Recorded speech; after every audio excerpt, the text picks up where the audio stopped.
하나님의 말씀은 마태복음 1장 18절에서 25절의 말씀입니다. 봉독해 드립니다. 예수 그리스도의 나심은 이러하니라. 그 모친 마리아가 요셉과 정혼하고 동거하기 전에 성령으로 잉태된 것이 나타났더니 그 남편 요셉은 의로운 사람이라 저를 드러내지 아니하고 가만히 끊고자 하여 이 일을 생각할 때 주의 사자가 현몽하여 가로되 다윗의 자손 요셉아 내 아내 마리아 데려오기를 무서워 말라. 저에게 잉태된 자는 성령으로 된 것이라. 아들을 낳으리니 이름을 예수라 하라.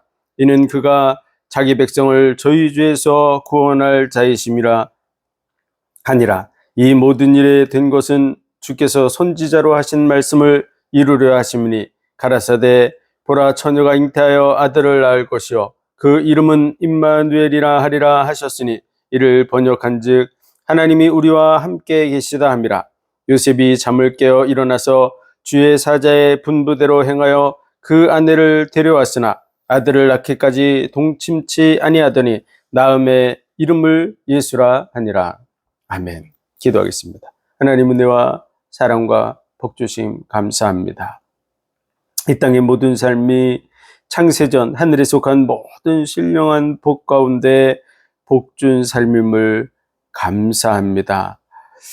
오늘도 예배하는 시간 우리의 마음과 중심이 온전히 주께 드려지는 시간 되게 하시고 이 복음을 받는 모든 영혼들이 예수 그리스도의 구원의 은혜 속에 함께 세워져 가게 하여 주옵소서. 모든 영광을 주님 받으시기 원하며 예수 그리스도 이름으로 감사하며 기도하옵나이다. 아멘. 모든 인간은 하나님의 형상으로 지어졌습니다. 우리의 모양을 따라 우리의 형상대로 우리가 사람을 짓고 하늘에 나는 것, 땅에 기는 것, 물속에 있는 모든 것을 다스리고 정복하게 하자라고 말씀하시고 하나님은 하나님의 형상대로 사람을 지으셨습니다. 그리고 모든 만물을 다스리고 정복하도록 복을 주셨습니다. 모든 인생은 하나님의 형상으로 모든 만물보다 더 귀한 존재로 하나님이 구별해서 지으셨습니다. 그러므로 하나님 앞에 모든 인간은 귀한 자라고 하는 사실을 우리는 알아야 될 것입니다.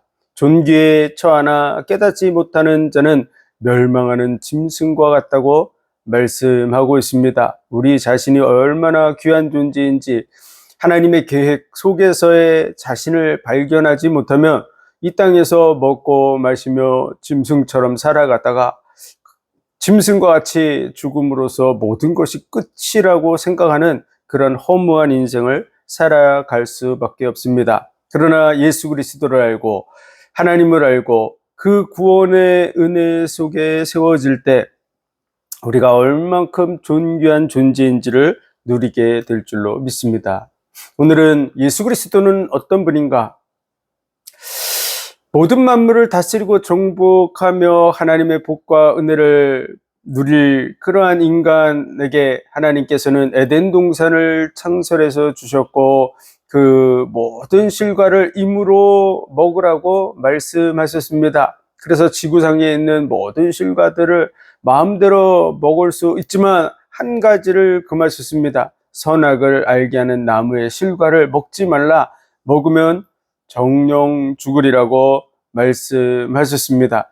이것은 우리를 인격적 존재로 구별하기 위해서 하나님께서 우리를 장난감이나 로봇과 같이 그런 존재로 짓지 않았다는 것을 확인할 수 있는 그러한 말씀입니다. 그래서 우리 인생을 스스로 결정할 수 있는 존재로 하나님께서 우리에게 은혜를 베풀어 주신 것이 그 말씀입니다. 지구상에 많은 그러한 과일들이 있는데 딱 한 가지만을 금한 이유는 한 가지를 기억할 수 없는 사람은 거의 없다고 할 수 있습니다. 그래서 오직 한 가지만 금하신 것이죠.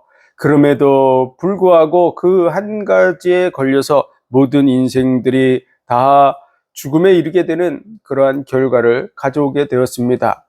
그 이유는 바로 뱀이라고 하는 존재 속에 들어가 있던 마귀 사탄의 그 영적 존재 때문입니다. 요한계시록 9장 12절에 보면 옛뱀, 마귀라고도 하고 사탄이라고도 하며 온 천하를 꿰는 자라 이렇게 말씀하고 있는데, 온 세상을 꿰고 있는 악한 영 마귀 사탄이 에덴 동산에 있는 아담과 하와에게 찾아온 것입니다. 그래서 하와에게 이 동산의 모든 실과를 먹지 말라 하더냐라고 물었을 때, 하와가 동산의 모든 실과는 먹을 수 있으나 선악을 알게 하는 나무의 실과는 먹지도 말고 만지도 말라고 하는 그러한 말을 했을 때, 뱀이 그렇지 않다, 너희가 먹는 날에는 너희 눈이 밝아 하나님과 같이 될 것이라고 하는 그러한 속임수에 하와가 선악과를 따먹고 결국은 온 인류가 망하게 되는 그러한 결과를 가져오게 되었습니다.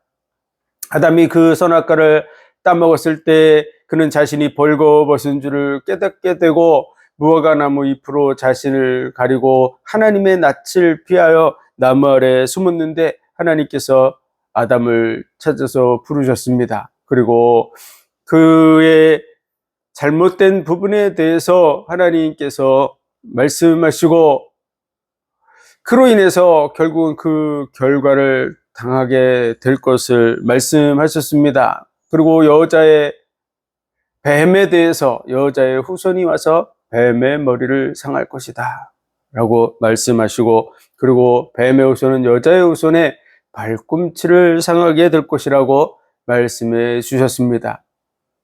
우리 인생에게 있어서 많은 불행들이 어디서 출발되고 있는가 라고 했을 때, 보이지 않는 악한 영이 역사하고 있다는 사실을 우리는 기억해야 됩니다.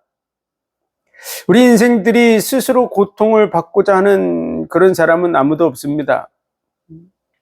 인생을 살아가는 동안에 누구든지 잘 되기를 원하고 문제가 없기를 바라지만, 많은 고난이 인생 속에 주어질 수밖에 없는데요, 그 영적 배경 속에는 마귀가 있다는 사실을 우리는 잘 기억해야 됩니다. 그래서 하나님은 아담과 하와가 범죄했을 때 그 모든 책임을 아담과 하와에게 돌리지 않으셨습니다. 아담과 하와에게 이 문제를 해결하라고 말씀하지 않으셨습니다. 오히려 아담과 하와가 자기의 허물을 가리려고 스스로 무화과 나무 잎을 엮어서 가려보려고 했을 때, 하나님은 가죽옷을 지어 입혀주셨습니다. 이것은 하나님께서 이 문제를 해결해 주시겠다고 하는 그런 암시적인 내용이 들어있는 것입니다. 우리 스스로 이 문제를 해결할 수 있느냐? 그러면 한 가지도 인생은 해결할 수 없습니다. 첫 번째, 마귀 문제입니다. 악한 영이 역사하고 있고 그 악한 영에게 사로잡혀서 멸망을 향해서 가게 됩니다. 이 마귀에 대해서 인간은 그 어떤 무기로도 마귀를 이길 수 없습니다. 그리고 마귀의 괴계를 이기고 승리할 수 없습니다. 오직 한 가지, 선악을 알게 하는 나무의 실과를 먹지 말라, 먹으면 정령 죽으리라고 한 가지만을 금하셨는데, 그 한 가지를 알고 마귀는 그 한 가지에 걸려서 넘어지게 올무를 놓았죠. 결국은 아담과 하와가 마귀에게 속아서 선악과를 따먹게 되었습니다. 오늘날도 마찬가지입니다. 우리에게 어떤 한 가지라도 조건을 하나님이 건다면 그 조건에 들어가지 못하도록 마귀가 철저하게 방해하게 될 거라고 하는 것입니다. 그러면 인간은 어떻게 될까요? 결국은 그 한 가지를 해결하지 못해서 결국 다 영원한 멸망 속으로 들어갈 수밖에 없습니다. 너의 그 한 가지 문제를 해결해라, 뭐 이렇게 얘기하면 그 한 가지 죽을 때까지 해결이 안 됩니다. 결국은 그 문제에 걸려서 넘어지게 되죠. 그래서 이 마귀 문제를 인간은 해결할 수 없습니다. 두 번째로는 우리의 죄 문제입니다. 우리의 연약함으로 인해서 우리는 뱃속에 있을 때부터 악한 그러한 성향들을 나타내는 것을 볼 수 있습니다. 어떻게 알 수 있을까요? 뱃속에 에서와 야곱이라고 하는 그 쌍태가, 두 형제가 뱃속에 쌍둥이로 들어있었는데 그들이 뱃속에서부터 싸우고 있는 것을 성경에 기록하고 있습니다. 그래서 리브가가 이러면 어찌하뇨 이렇게 단식하는 것을 알 수 있죠. 뱃속에서 아직 태어나지도 않은 그 태아 두 형제가 싸우고 있는 것입니다. 그와 마찬가지로 인생은 뱃속에서부터 그 연약하고 악한 그러한 성향들을 그대로 가지고 있는 것이죠.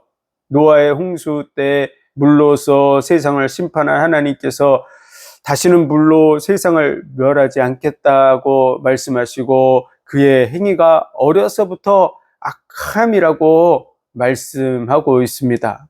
그래서 아기들이 태어날 때부터 그 성향이 악한 성향을 그대로 가지고 태어나는 것이죠. 그리고 욕심이 없는 사람은 지구상에 한 사람도 없습니다. 그 욕심이 잉태한 즉 죄를 낳고 죄가 장성한 즉 사망을 낳는다고 말한 대로 모든 사람은 욕심을 가지고 있습니다. 그것이 많은 욕심을 가진 사람도 있고 적은 욕심을 가진 사람이 있을 뿐입니다. 그러한 정도의 차이만 있을 뿐이지 모든 사람은 다 연약함을 가지고 문제 속에 있다고 하는 것입니다. 그 연약함, 악한 성향들, 이런 부분들은 죽을 때까지 거의 고쳐지지 않습니다. 그래서 자기 자신을 바꾸는 것만큼 힘든 것이 없습니다. 인간은 자기 스스로의 문제를 스스로 해결할 수 있는 능력이 없는 존재라는 사실을 우리는 깨달아야 됩니다. 이스라엘 백성에게 하나님은 모세를 통해서 언약을 주셨고 그 언약을 철저하게 지키도록 말씀하셨는데 구약의 4,000년의 그런 역사 속에서 인류는 끊임없이 무너지고 범죄하고 또 무너지고 범죄하고 하는 모습을 계속 반복하고 있는 것을 볼 수 있습니다. 그래서 구약의 그런 모든 모습들을 잘 살펴보면 결국은 인간은 안 된다, 할 수 없다, 불가능하다고 하는 그러한 결론 속에 도달하게 됩니다. 우리의 힘으로는 우리의 문제 해결 안 된다라고 하는 부분에 대해서 우리는 답을 얻어야 됩니다. 그 답을 얻어야만 우리는 안 되는구나 하는 그러한 답을 얻어야만 메시아가 와야 되는구나, 우리를 구원하실 분이 필요하구나 라고 하는, 그래서 메시아를 기다리게 되는 것이죠. 그리고 그를 바라보고 그를 의지하고 그 안에서 살아가게 될 줄로 믿습니다. 이 부분은 아주 굉장히 중요한 의미를 갖습니다. 우리 인생이 어느 날 무엇인가 잘 되어지는 듯 싶으면 사람은 자기도 모르게 교만해지기 시작합니다.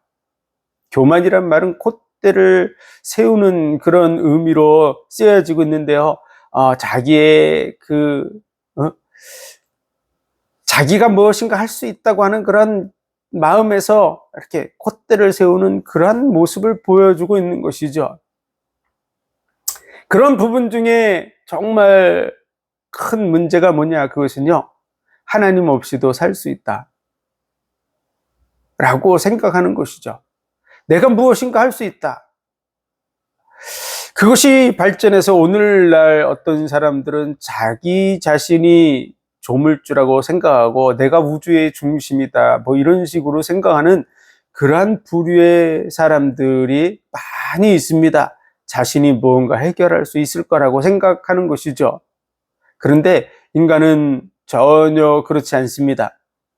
자기의 손가락, 발가락 하나도 만들 능력이 없습니다. 심지어는 머리털 하나도 희고 검게 할 수 없습니다. 구스인이 자기의 피부색을 표범이 자기의 얼룩무늬를 변할 수 있느냐 할 수 있을진데 그 익숙한 악에서 벗어날 수 있다고 말씀하고 있습니다. 구스인이 자기 피부색을 바꿀 수 없습니다. 표범이 자기 얼룩무늬를 바꿀 수 없는 것처럼 인생은 자기 문제를 해결할 능력이 없는 존재입니다. 머리카락 하나도 희고 검게 할 수 없는 그러한 연약한 존재라는 사실을 스스로 인정하지 않으면 하나님, 그분이 나를 만드셨고 내 인생이 존재하는 이유가 하나님이 계시기 때문이구나. 나를 창조하신 분이 계시구나.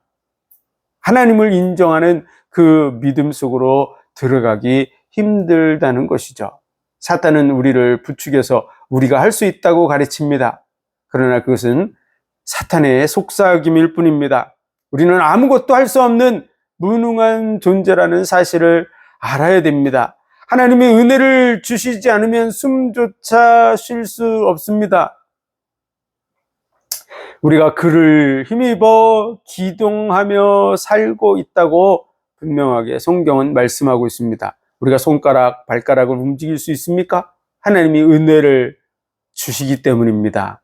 하나님이 은혜를 베풀어 주시지 않으면 태어날 때부터 우리는 손가락, 발가락을 전혀 움직일 수 없는 존재로 태어나게 되고 스스로 생각하는 것조차도 불가능한 존재로 태어날 수 있습니다. 하나님께서 우리에게 은혜를 베풀어 주셨기 때문에 건강한 몸으로 태어나서 뭔가 생각할 수 있고 그리고 영혼을 바라보는 그러한 마음을 가지고 살아갈 수 있게 된 줄 믿으시기 바랍니다. 그래서 하나님의 은혜로 우리가 산다고 하는 사실을 인정해야만 하나님 안에서의 삶을 살아갈 수 있기 때문에 하나님을 인정할 수 있는 그러한 믿음이 우리에게 필요한 것입니다.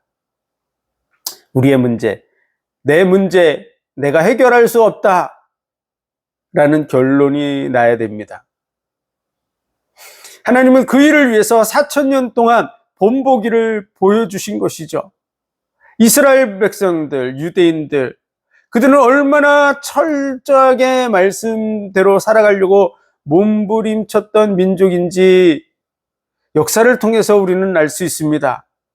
그들은 구약 성경, 창세기, 출애굽기, 레위기, 민수기, 신명기를 태어나면 14살이 될 때까지 그 말씀을 계속해서 읽고 암송해서 그 말씀 모세오경을 달달 외운 사람만 성인식을 치러줬습니다. 진정으로 네가 한 인격체로 제대로 세워졌다라고 인정하는 그 정도로 철저하게 말씀 중심으로 그들을 세워 나간 것이죠. 그리고 말씀을 철저히 지키기 위해서 안식일을 지키기 위해서 예비일을 만들어서 예비일의 모든 것을 다 준비하고 기다리게 하는 그러한 일들을 이루었습니다.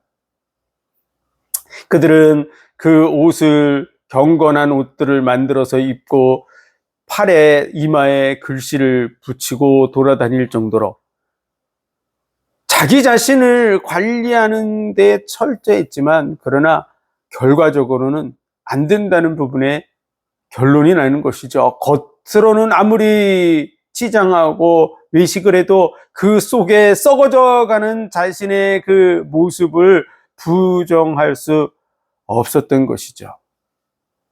우리는 어떻습니까?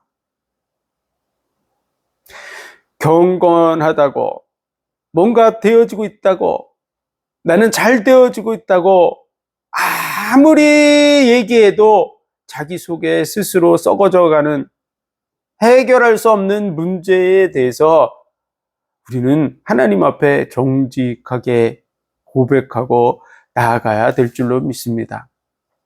그러한 고백을 한 사람 있습니다. 그는 누구일까요? 그는 바로 사도 바울입니다. 사도 바울은 빌립보서에서 나는 율법의 의로는 흠이 없는 자라. 율법을 지켜나가는 데 있어서 흠이 없을 정도로 철저하게 자신이 그 말씀을 지켜나가는 그런 자리에 서 있었다고 말하고 있는 사람입니다. 그럼에도 불구하고 자신의 안 되어지는 것을 고백하고 있습니다. 그것이 바로 로마서 7장입니다. 자신이 정말 하나님의 뜻대로 철저하게 살아보고 싶었지만 그러나 안 되어지고 있는 자신의 속 사람을 고백하고 있는 장면이 바로 7장입니다. 어떤 사람들은 7장의 내용을 가리켜서 그의 마음이 죄악을 탐하는 그런 마음이었다. 죄를 추구하는 그러한 마음이었다. 육신에 속한 생각, 그건 죄에 대한 생각이다. 뭐 이렇게 표현하고 있는데요. 바울은 그런 사람이 아닙니다. 그는 자신에게 대해서 철저하게 얘기하고 있는 것이죠. 바울은 정말 예수 그리스도의 뜻대로 살아가고 싶은 그러한 간절한 중심이 있었던 사람입니다. 그럼에도 불구하고 자신이 육신적인 생각을 가지고 자신을 철저하게 고쳐보려고 하는 생각 속에 사로잡혔을 때 안 되어지는, 마음으로는 하나님의 법을, 육신으로는 죄의 법을 따르는 자기의 모습을 고백했습니다. 바울의 그 마음이 죄악을 추구하고 있다고 얘기하는 것은 이 구절을 전혀 기억하지 못했기 때문에 하는 말이죠. 바울은 마음으로는 하나님의 법을 섬기길 원했다고 분명하게 고백하고 있습니다. 그러나 육체의 소욕이 있죠. 자기가 원하지 않지만 그 소욕이 늘 불현듯이 자기를 주장하고 나가는 것들을 볼 수 있습니다. 우리는 어떻습니까? 우리도 마찬가지죠. 정말 하나님의 뜻대로 살고 싶은 마음이 충만한데 갑자기 옆에서 오토바이가 확 끼어들면 나도 모르게 이상한 말들이 내 입에서 튀어나가게 되죠.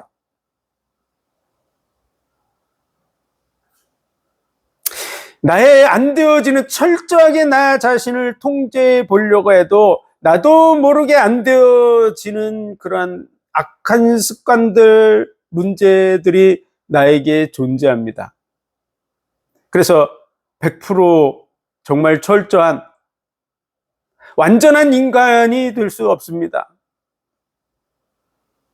모든 사람이 죄를 범하였음에 하나님의 영광에 이르지 못하더니, 모든 사람이 다 죄인이라는 부분을 성경은 분명하게 밝혀주고 있습니다.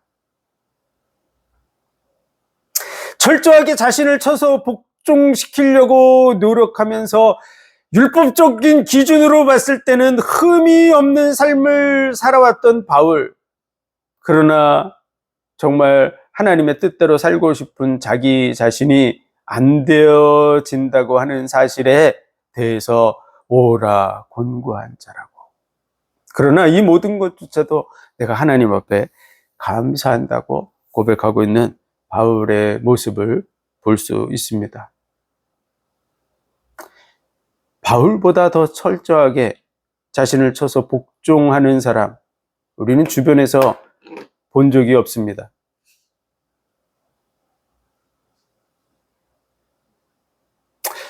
대부분은 예수님께서 지적한 대로 외식하는 서기관 바리새인들이여 라고 말한 것처럼 그 속에는 썩고 부패한 것을 감추고 겉으로 드러내는 것을 드러내고 자랑하고 사람들에게 존경을 받으려고 하는 그러한 사람만 주변에 가득 많은 사람들이 그러고 있다는 사실을 볼 수 있습니다.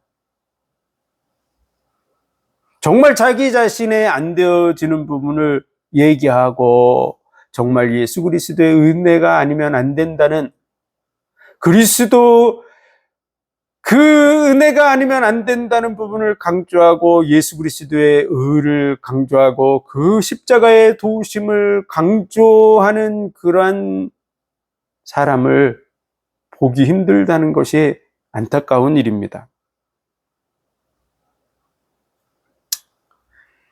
어쨌든 우리들은 두 번째 문제 해결할 수 없습니다. 세 번째는 죄의 결과로 들어가게 될 영원한 지옥의 문제입니다. 저주와 재앙, 영원한 형벌에서 우리는 스스로 벗어날 수 없습니다. 그 이유는요, 첫 번째 마귀가 존재하고 두 번째 우리는 연약하기 때문에 예수 그리스도의 그 구원의 은혜, 하나님의 은혜가 아니면 우리는 마귀에게 붙들려서 지옥으로 끌려가는 그 부분을 막을 길이 없습니다. 누가 눈앞에 펼쳐져 있는 불구덩이 속으로 스스로 걸어 들어가겠습니까? 아무도 그 불구덩이를 보게 된다면 스스로 걸어 들어가지 않으려 할 것입니다. 그러나 사람은 어느 날 이 땅의 삶이 다하면 육신의 삶에서 영혼의 삶으로 영적인 세계 속으로 들어갈 수밖에 없습니다. 하나님을 인정하는 사람이든 인정하지 않는 사람이든 영혼이 있다고 생각하는 사람이든 영혼이 없다고 생각하는 사람이든 천국이 있다고 생각하는 사람이든 천국이 없다고 생각하는 사람이든 종교가 기독교이든 종교가 기독교가 아니든 상관없이 모든 100%의 사람은 죽음을 맞이하는 순간 그 영혼이 육체를 벗어나서 영혼의 세계 속으로 들어가게 됩니다. 그리고 그 영혼의 세계가 열려지는 순간 하나님이 계시다는 것도 보게 되고 천사들이 있다는 것도 보게 되고 마귀와 귀신들이 있다는 것도 보게 되고 그리고 자신이 그 마귀에게 이끌려서 지옥으로 가게 된다는 사실도 알게 됩니다. 자신이 마귀에게 이끌려서 지옥으로 가게 되는 그 상황을 인간은 막을 수가 없습니다.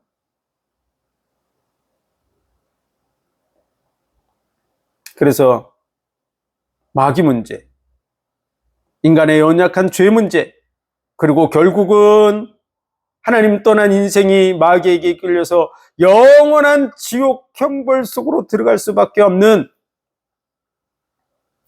이 악한 상황을 인간은 해결할 수 없습니다. 그래서 하나님께서는 아담과 하와가 범죄했을 때 여자의 후손이 와서 뱀의 머리를 상할 것이라고. 우리는 이 말씀을 잘 기억해야 됩니다. 우리가 해결하라고 말씀하지 아니하시고 여자의 후손이 와서 뱀의 머리를 상할 거라고. 여자의 후손이 와야 된다는 사실을 기억해야 됩니다. 그분이 아니면 안 된다는 사실을 우리는 알아야 됩니다. 나의 문제 어떻게 해결할 수 있냐? 예수 그리스도의 그 은혜가 임하지 않으면 안 된다는 사실을 알아야 됩니다. 그래서 그 여자의 후손에 대해서 이사야 7장 14절에 한 번 더 예언을 했습니다. 보라, 처녀가 잉태하여 아들을 낳을 것이요 그 이름을 임마누엘이라 하리라. 이것이 너희에게 징조가 되리라. 오늘 마태복음 1장 23절 말씀, 보라, 처녀가 잉태하여 아들을 낳을 것이요 그 이름은 임마누엘이라 하리라 하셨으니 이를 번역한즉 하나님이 우리와 함께 계시다 함이라. 우리 문제를 어떻게 해결받을 수 있습니까? 하나님이 함께 해야만 해결받을 수 있는 줄 믿습니다. 그 하나님이 우리와 함께 하시고 우리와 영원히 함께 하시기 위해서 육신을 입고 이 땅에 오신 분, 그분이 바로 예수 그리스도입니다. 그래서 예수 그리스도의 나심은 이러하니라. 그 모친 마리아가 요셉과 정혼하고 동거하기 전에 성령으로 잉태된 것이 나타났더니, 유대인들은 정혼을 하고 그를 데려오기까지 1년을 기다렸다가 데려오게 되어져 있습니다. 그런데 그때 성령으로 마리아에게 잉태된 것입니다. 그래서 마리아는 처녀의 몸, 동거하기 전이었기 때문에 처녀의 몸을 가지고 있지만 법적으로는 정혼한 상태에 해당되기 때문에 법적으로는 요셉의 가문에 속하게 되어져 있는 것이죠. 그런데 그 요셉은 아브라함과 다윗의 후손입니다. 하나님께서 아브라함에게 약속하실 때 네 후손으로 말미암아 대적의 문을 얻게 될 것이다. 그리고 그로 말미암아 천하 만민이 복을 받게 될 것이라고 말씀하셨죠. 그래서 아브라함의 후손이 와서 대적의 문, 마귀의 권세를 깨뜨리시고 구원의 문을 여실 것에 대해서 말씀하신 것입니다. 그 아브라함의 후손, 이 모든 계보는 다 남자의 족보로 되어져 있습니다. 그래서 남자의 계보를 따라서 나게 되는데 그 남자가 누구냐? 아브라함의 후손 요셉이죠. 요셉. 그래서 요셉의 가문 속에 들어가는 것입니다.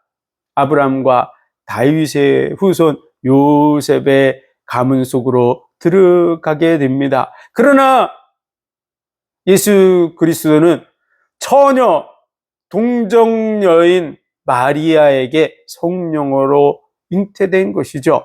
요셉과 동침해서 된 것이 아닙니다. 그래서 보라, 처녀가 잉태하여 아들을 낳을 것이요 그 이름을 임마누엘이라 하리라.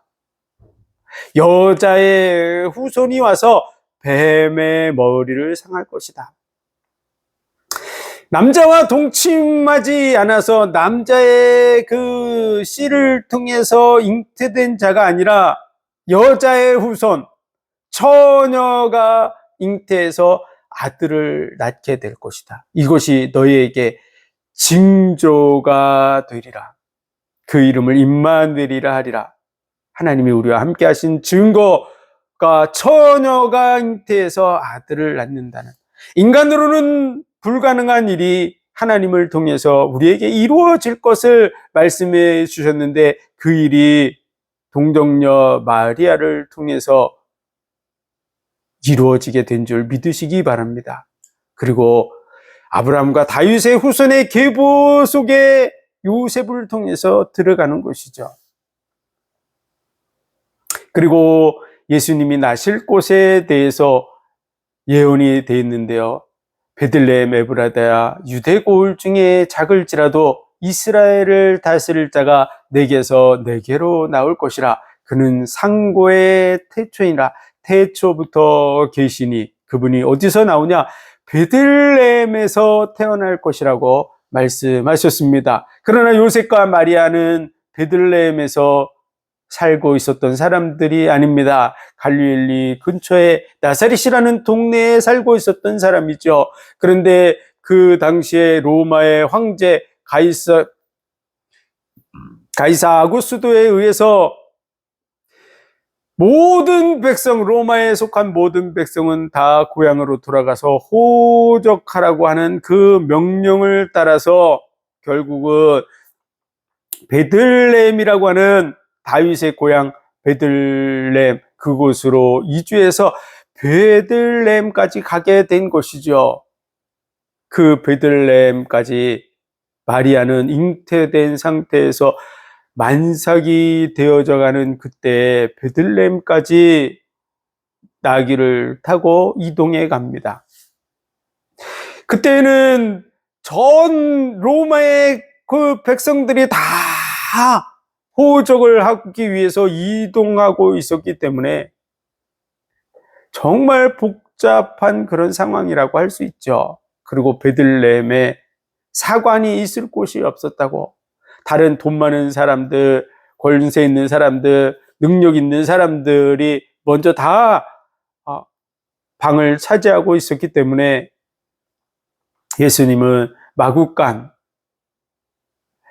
말구유에 태어나서 누일 수밖에 없었던 것이죠. 베들레헴, 그곳까지 가서 말구유에 누일 수밖에 없었던 그러한 열악한 상황 속에 예수님이 베들레헴에서 태어납니다. 당시에 베들레헴에는 많은 여자들이 많은 세월 속에서 메시아가 자신의 몸에서 나기를 바라는 마음으로 처녀로 늙어가며 기다리는 그런 사람들이 있었다고 합니다. 그들은 메시아가 자기에게서 처녀에게서 날 거라고 하는 그 언약, 베들레헴에서 날 거라고 하는 언약을 알고 있었던 사람이죠. 그런데 하나님은 나사렛이라고 하는 먼 동네에서 요셉이라고 하는 사람과 정혼하게 하셔서 아브라함과 다윗의 후손으로, 법적으로는 아브라함과 다윗의 후손이지만 실질적으로는 동정녀의 몸으로, 겉으로 보기에는 남편이 있는 부부의 모습, 처녀가 아닌 모습으로 베들레헴까지 와서 베들레헴에서 처녀의 몸으로 아들을 낳는 것이죠. 굉장히 비밀스럽게 모든 일들이 진행되었음을 알 수 있습니다. 그래서 예수 그리스도께서 처녀의 몸으로 그곳에서 나게 하셔서 하나님의 말씀을 성취하신 줄 믿습니다. 당시에 헤롯 왕은 메시아가 나는 부분에 대해서 그 메시아를 죽이려고 그러한 마음을 품고 있는 악한 자였습니다. 누군가 자기의 그런 부분을 물리치고 왕이 될 그러한 존재가 태어나는 것을 두려워하고 막으려는 그런 악한 존재가 있었던 것이죠. 그러므로 아주 비밀스럽게 그런 일들이 추진된 줄로 믿습니다. 그래서 요셉은 성령으로 말미암아 잉태된 것을 믿고 하나의 천사의 그런 현몽에서 가르친 말씀대로 마리아를 데려와서 아내를 삼고 예수께서 나기까지 동침치 않았더라고 오늘 말씀하고 있습니다. 요셉이 잠을 깨어 일어나서 주의 사자의 분부대로 행하여 그 아내를 데려왔으나 아들을 낳기까지 동침치 아니하더니 낳음의 이름을 예수라 하니라. 그래서 그 처녀인 상태를 그대로 유지해서 처녀의 몸에서 아들을 낳게 될 거라고 하는 그 말씀을 그대로 성취하신 줄 믿습니다. 예수 그리스도. 예수라는 뜻은 자기 백성을 저희 죄에서 구원할 자라고 하는 이름을 가지고 있는 분입니다. 그리고 그리스도라고 하는 것은 왕, 제사장, 선지자에게 기름을 부었습니다.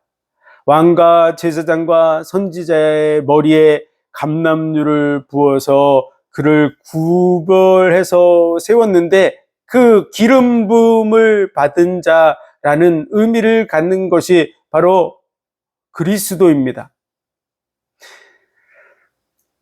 구약에 많은 기름을 부은 왕, 제사장, 선지자들이 있었는데 그들은 바로 메시아의 예표였던 것이죠.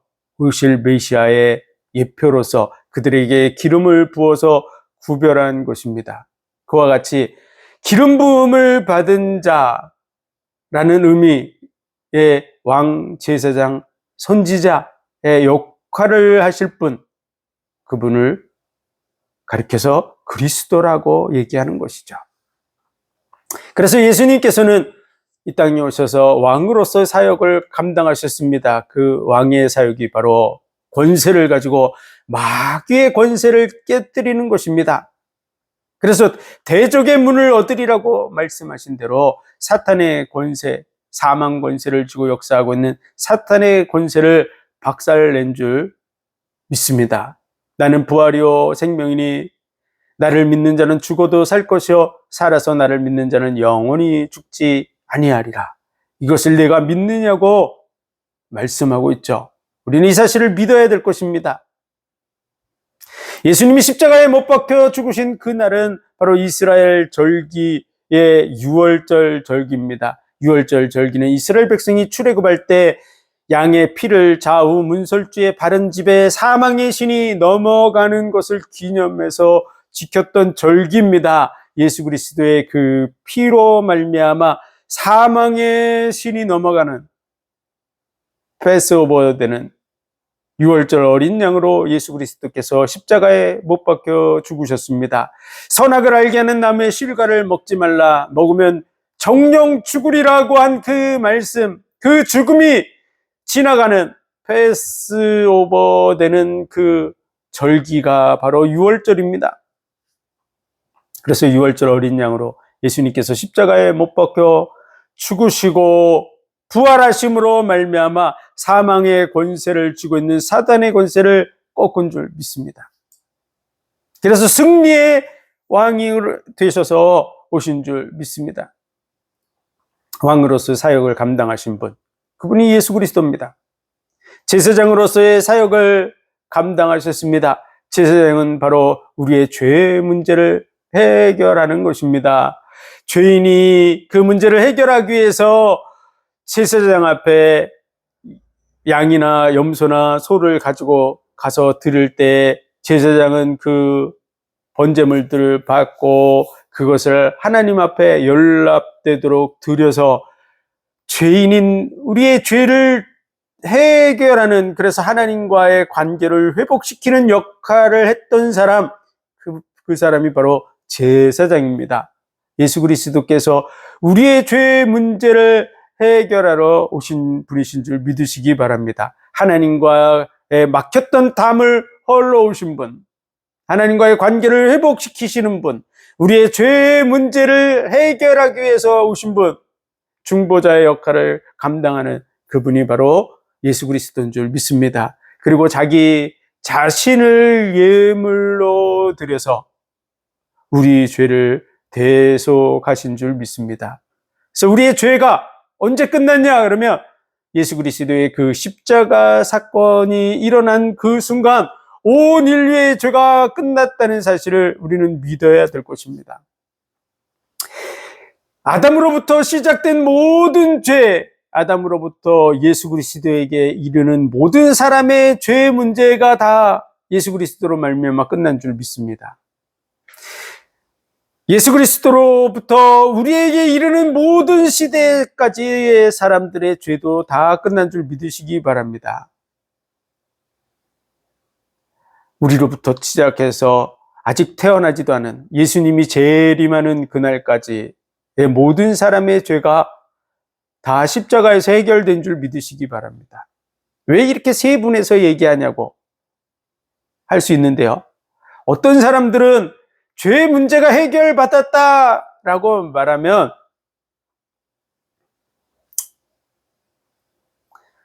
자기 자신이 죄를 자백하고 했을 때만 용서받았다고 생각하는 사람들이 있기 때문에 그렇습니다. 우리가 죄를 자백했을 때만 용서받은 게 아니고 온 인류의 죄를 해결한 것은 2000년 전 예수님이 십자가에 못 박혀 죽는 그 순간에 온 인류의 죄의 값을 다 짊어지셨습니다. 그래서 고린도 후서 5장 14절에 보면 한 사람이 모든 사람을 대신하여 죽었은즉, 한 사람이 모든 사람을 대신하여 죽었은즉 모든 사람이 죽은 것이라. 근데 이 말씀을 안 믿는 사람이 너무 많아요. 한 사람이 모든 사람을 대신한 줄 믿으시기 바랍니다. 온 인류의 죄를 대속한 날이 언제냐? 예수님이 십자가에 못 박힌 그날인 줄 믿으시기 바랍니다. 2000년 전에 전 인류의 죄값이 다 해결받았어요. 예수께서 다 대신 짊어지시고 십자가에 죽으심으로 끝낸 줄 믿으시기 바랍니다.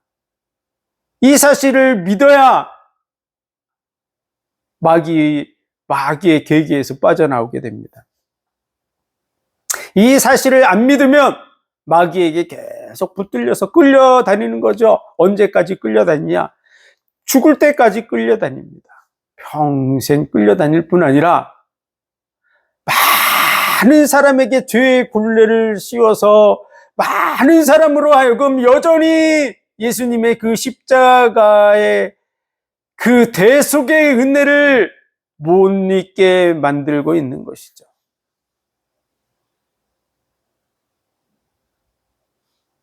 (2000년) 전에 완전히 다 끝난 줄 믿으시기 바랍니다. 온 인류의 죄값이 대속된 날, 그날이 바로 예수님이 십자가에 못 박혀 죽으신 그날입니다. 그래서 온 인류의 죄가 그때 다 100% 다 해결된 줄 믿으시기 바랍니다. 우리는 그렇게 믿어야 되고 그렇게 가르쳐야 됩니다. 100% 다 끝났다. 언제? 2000년 전. 예수님이 십자가에 못 박힐 때 다 끝났다!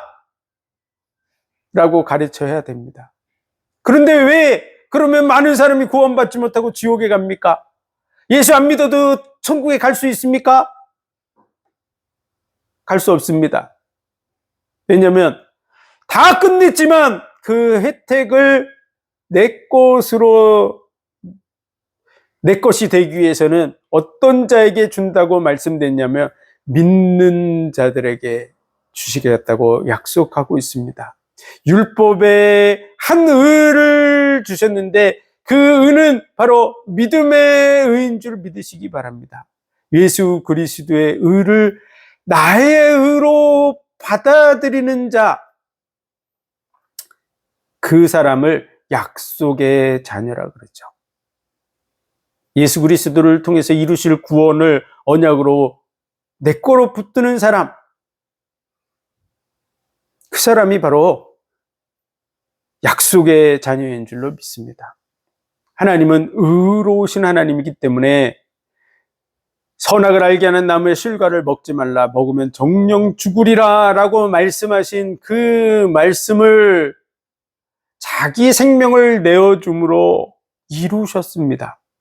그것이 바로 예수님이 십자가에 못 박혀 죽으시는 것이죠. 임마누엘 되신 그 하나님이 우리의 죄를 대신 짊어지셔서 정령 죽으리라고 한 그 말씀을 자기의 생명을 내어줌으로 성취하셔서 의로우신 하나님이라는 사실을 철저하게 보여주신 것이죠. 그리고 율법 외에 한 의를 우리에게 주셨는데 그 의가 바로 믿음의 의입니다. 믿기만 하면 구원받게 하시겠다고 말씀하신 것이죠. 그 모습을 보여주는 한 사람이 예수님 곁에서 십자가에 매달려 있었습니다.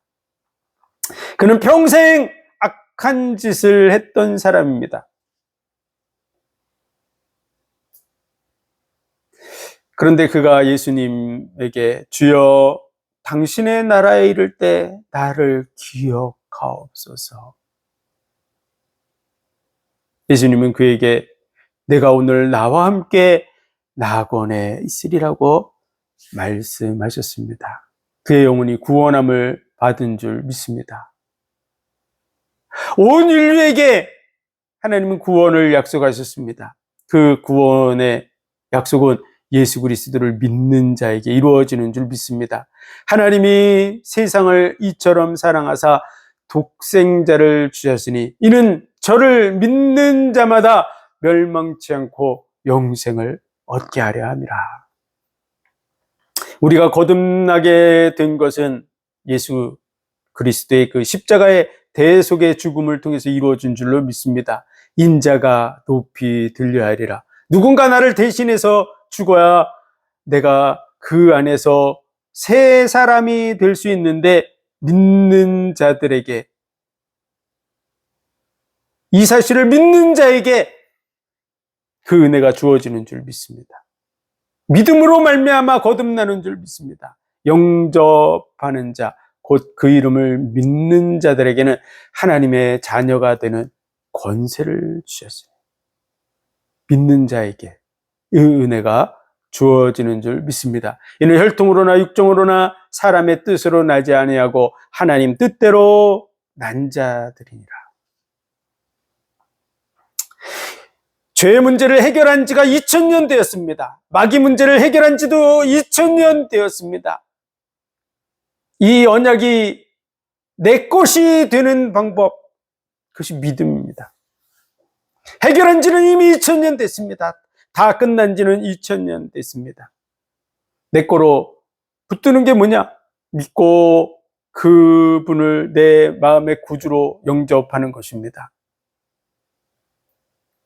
내 마음의 문이 예수 그리스도를 향해서 열려져서 그 십자가의 죽음이 나를 위한 죽음, 온 인류를 대속한 메시아의 죽음이라고 하는 사실을 인정하고 받아들이는 순간 하나님의 자녀가 되고 영원한 지옥의 형벌에서 벗어나는 줄 믿으시기 바랍니다.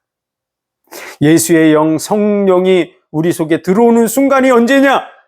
내가 예수 그리스도를 믿음으로 인정하고 받아들이는 그 순간입니다. 그때 양자의 영, 성령이 내 속에 들어와서 내가 하나님의 자녀인 것을 증거하신다고 말씀하고 있습니다. 언제 증거할까요? 마귀가 와서 내 영혼을 끌어가려고 할 때, 나를 지옥의 형벌 속으로 밀어 넣으려고 할 때,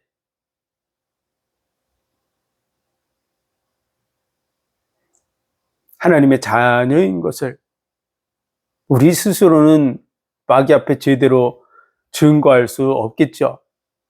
그러나 성령이 우리가 연약할 때 우리를 대신해서 증거해 주실 줄 믿습니다.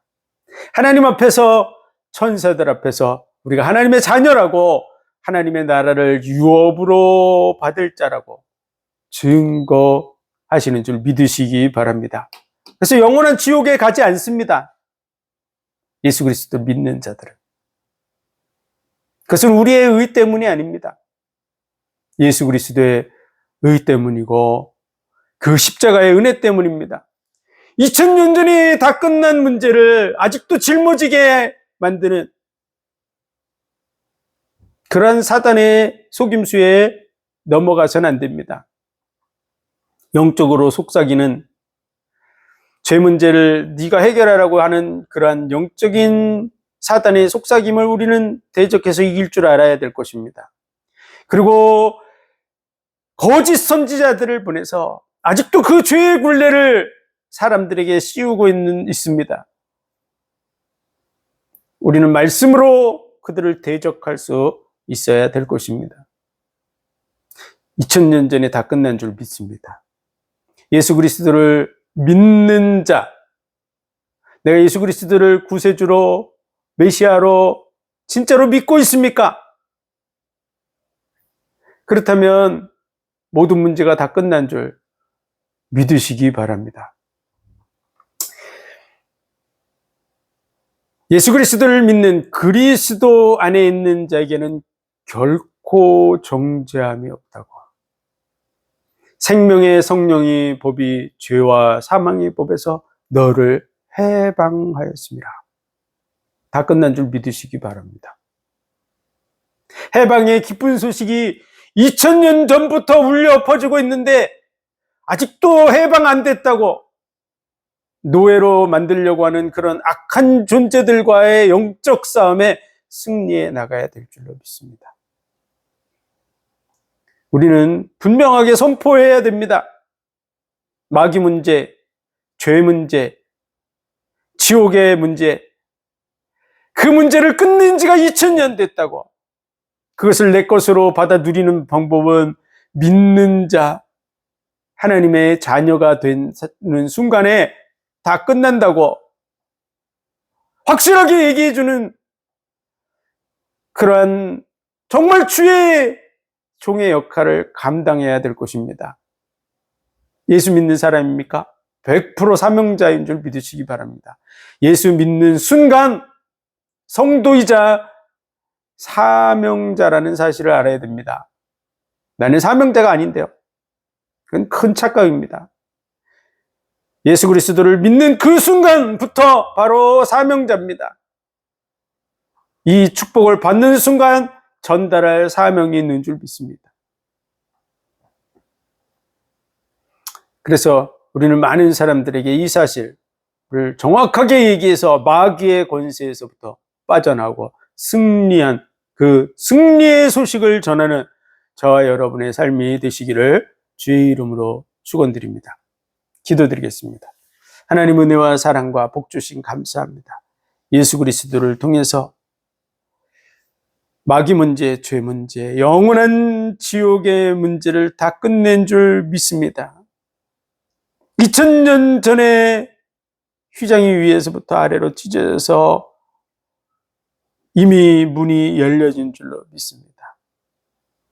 그 열린 문 가운데로 영혼들을 인도하는 우리의 삶이 되게 하여 주옵소서. 사단의 괴계, 많은 거짓 선지자들의 그런 속임수를 이기고 영혼들을 건져내는 사역을 감당하는 우리의 삶이 되게 하여 주옵소서. 모든 영광을 주님 받으시기 원하며 예수 그리스도 이름으로 감사하며 기도하옵나이다. 아멘.